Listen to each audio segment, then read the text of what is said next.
Good evening all, and thank you to unChain for inviting me tonight.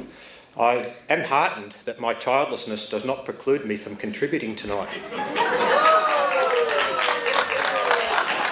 Raw materials are the primary source of the lucky country's wealth. Iron ore, wool, sheep, cattle, uranium, and of course our garbage, all of which we export without adding value.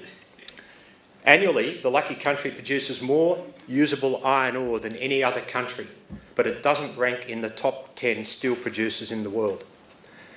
Lucky country policies have turned Australia into the world's biggest quarry, while a Ponzi scheme operates in the housing market.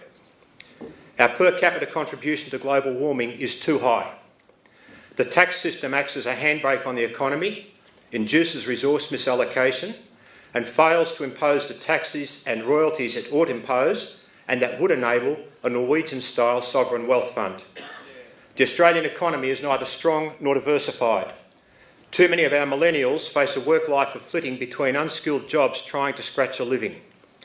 Neither tax relief nor the removal of tax benefits constitutes tax reform. They make the tax system more complex and less fair. Recent suggestions of a death tax have been denied. The likely translation is that the main residence CGT exemption that applies when the owner dies will be eliminated.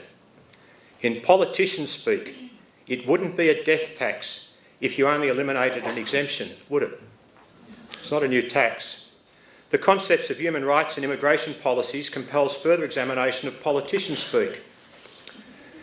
Each party tells the voters, we will reduce immigration as they spin the numbers.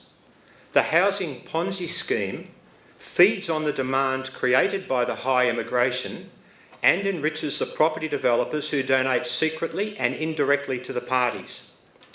Australia has obligations under international human rights treaties, two of which specifically deal with the rights of children.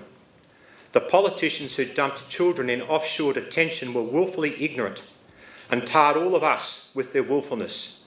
Refugees ought not be demonised. Voters want to trust and to respect their politicians. The voters want integrity, vision, judgment, class, and debates on the merits of ideas coupled with bipartisanship. 21 years ago, this electorate welcomed a candidate since involved in a conga line of scandals. The party and the pre-selection committee treated us with contempt as they forced this candidate on us 6 more times while his primary vote dropped from 44.1% to 27%. Has the party and the pre-selection committee stopped getting it wrong? The Macnamara voters have had enough of politicians who cheat and branch stack. They've had enough of scandalous conduct and puerile verbal abuse. Neither major party has earned the right to majority government. The Macnamara voters will trust the candidate who puts the country first, the voters second, their party third and themselves last. And they will respect the candidate who acts with grace and class. Thank you.